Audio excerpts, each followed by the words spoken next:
J'ai lu l'article que vous avez publié. Il est d'une exceptionnelle valeur scientifique.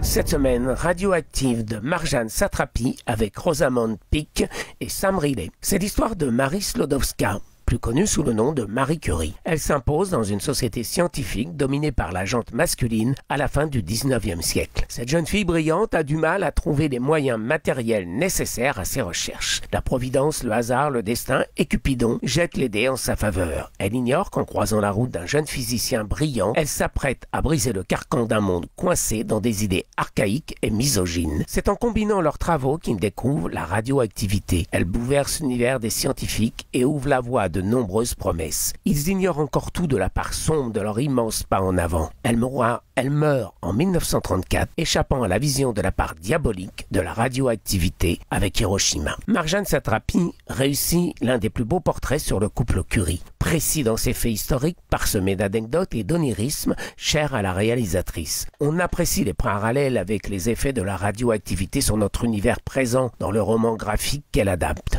C'est entre la part du diable et des anges, la première machine à radiographier impressionnante, et le monstrueux Hiroshima. Toute sa vie, elle composera avec une double, voire une triple discrimination concernant ses origines polonaises, son statut de femme indépendante et peut-être sa condition d'intellectuelle. Dans une reconstitution soignée, elle s'appuie sur Rosamond Pike, magnifique Marie Curie, pour un récit en relief mélangeant la fiction, la réalité historique, scientifique et leurs effets. C'est un beau portrait de femme indépendante, volontaire, décidée à vivre comme elle le souhaitait. Je vous propose d'écouter Marjane Satrapi nous parler de son film. Je ne savais pas du tout qu'il y avait un roman graphique. D'abord, moi j'ai lu un scénario. Ce n'est que 2 ou 3 mois plus tard que j'ai su qu'il y avait un livre et que, en plus de surcroît, ce livre c'était un roman graphique. Je n'en avais aucune idée.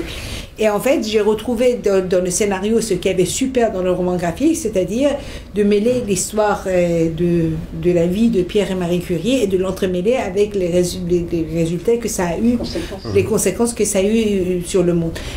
Tu as changé le monde. Pendant les 2 années que nous allons passer ensemble, vos futurs professeurs et moi-même allons avoir la délicate mission de faire de vous la perle des ménagères.